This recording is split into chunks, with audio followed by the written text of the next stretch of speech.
KTR quash petition ను high court కొట్టేయడాన్ని స్వాగతిస్తున్నామన్నారు BJP రాష్ట్ర ప్రధాన కార్యదర్శి కాసం వెంకటేశ్వర్లు. ఎవరైనా సరే చట్ట ప్రకారం నడుచుకోవాల్సిందేనన్నారు. తప్పు చేస్తే జైలుకు పోవాల్సిందేనని తెలిపారు. గతంలో ఫామ్ హౌస్ కేసులో బీజేపీ నేతలు కోర్టుకు పోతే పిరికి పందలు అన్నారని, మరి ఇప్పుడు కేటీఆర్ ఎందుకు వెళ్లారని ప్రశ్నించారు. కాంగ్రెస్ సర్కార్ ఫార్ములా ఈ రేస్ కేసులో వీలైనంత త్వరగా విచారణ పూర్తి చేయాలన్నారు కాసం. చట్టం ముందు అందరు సమానమే, రూల్ ఆఫ్ లా అందరికి ఒకే లెక్క వర్తిస్తుంది. కాబట్టి ఏజెన్సీస్ ఏవైతే ఏసీబీ చేస్తున్నదో ఏసీబీ వాదనలకు సమ్మతించేసి క్వాష్ పిటిషన్ని కొట్టేయడం జరిగింది. వెంటనే వారిపైన చట్ట ప్రకారం చర్యలు తీసుకోవాలని చెప్పేసి మేము డిమాండ్ చేస్తూ ఉన్నాం.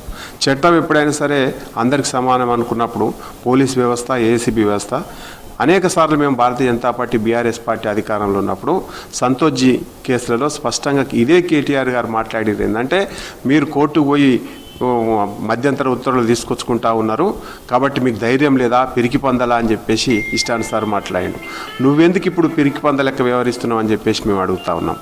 నువ్వు కూడా చట్టం ముందు నువ్వు దోషి కాకపోతే, నువ్వు తప్పు చేయకపోతే ప్రూవ్ చేసుకో, చట్ట ప్రకారం ప్రూవ్ చేసుకో, కోర్టులో న్యాయస్థానాలు ప్రూవ్ చేసుకో. అంతే తప్ప నువ్వు ఉన్నప్పుడు ఒక తీరుగా ఇప్పుడు ఒక తీరుగా మారాల్సినటువంటి అవసరం లేదు. మేమేమంటున్నామంటే కాంగ్రెస్ పార్టీ కూడా సమయం ఇచ్చేసి ఈ కేసులపైన త్వరితగతిన విచారణ చేస్తలేదు, కావాలని చెప్పేసి కాలయాపన చేస్తూ ఉంది.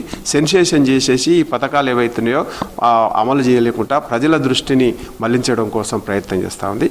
కాబట్టి మేమంటున్నామంటే చట్ట ప్రకారం ఏ యాక్షన్ తీసుకోవాలనో ఎవరిపైన ఆ యాక్షన్ తీసుకోవాల్సిందే. మీరు కూడా కనుక ఏదో యాక్షన్ తీసుకోకుండా ఇదే కాలయాపన చేస్తే వాళ్ళు చేసినట్టే మీరు చేస్తారు. ఈ రెండు దొందు అనేటువంటి అభిప్రాయం కూడా ప్రజలలో వస్తుంది.